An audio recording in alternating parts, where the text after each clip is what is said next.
Hello, my name is Mehrzad and I'm presenting to you coordinated management of processor configuration and cache partitioning to optimize energy under quality of service constraints. If we run the processors at maximum speed, it leads to excessive energy expenditure.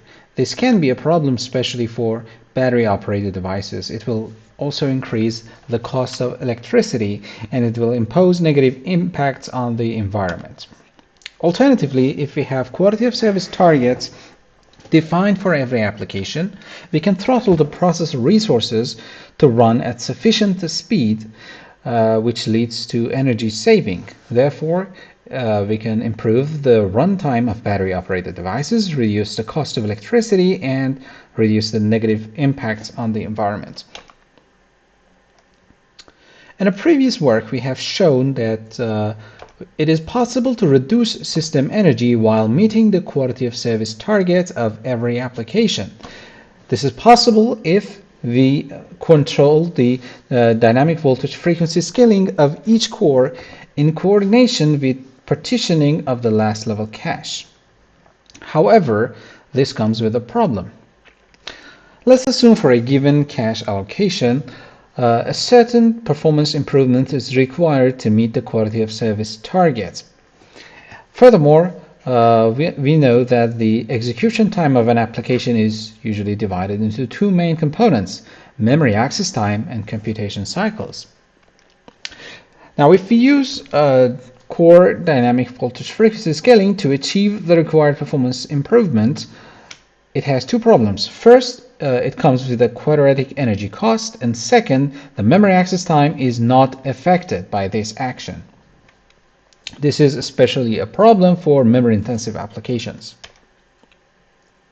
Therefore, in this work, we considered increasing the size of the core microarchitecture. This comes at an approximately linear energy cost compared to the quadratic cost of dynamic voltage frequency scaling. And as another advantage, when we increase the level of instruction and memory level parallelism, it affects both computation and memory access time. And in this example, we can see that the performance improvement is beyond the required amounts.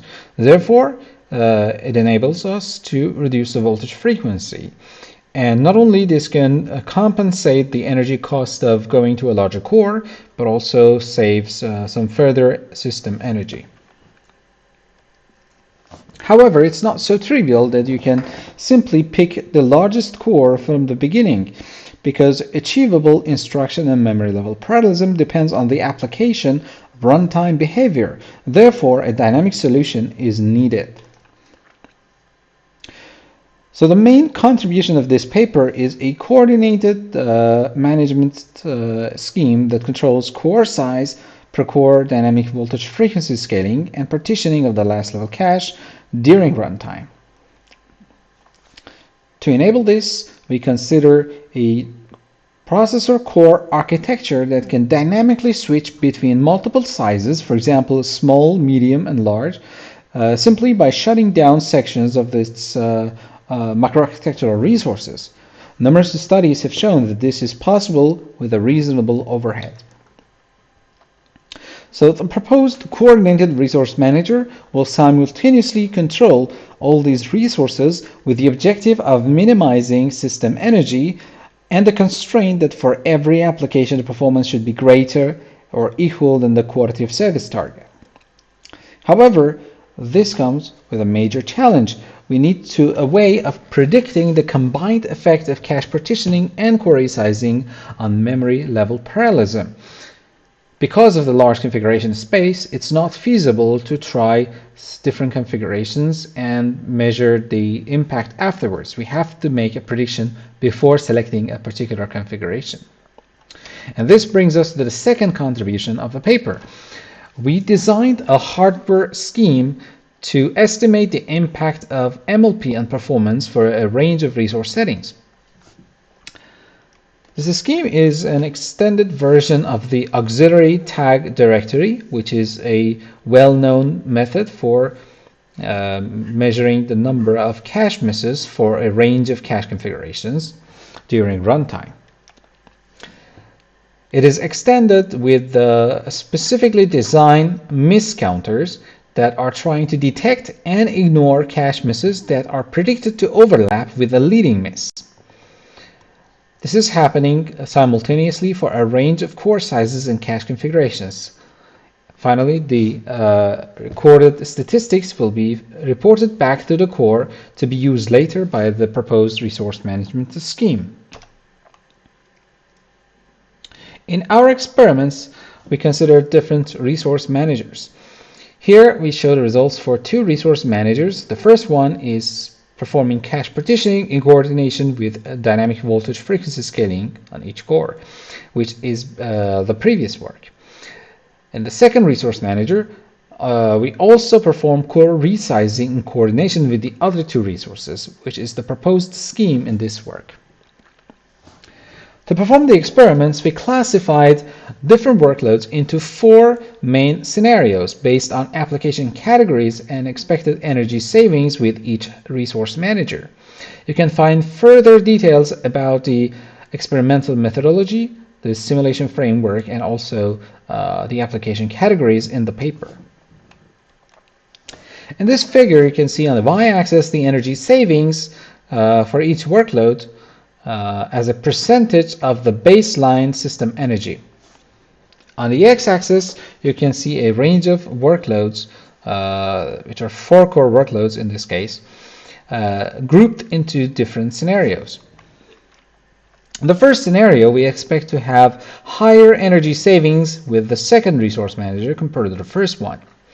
The probability of this scenario is 47%.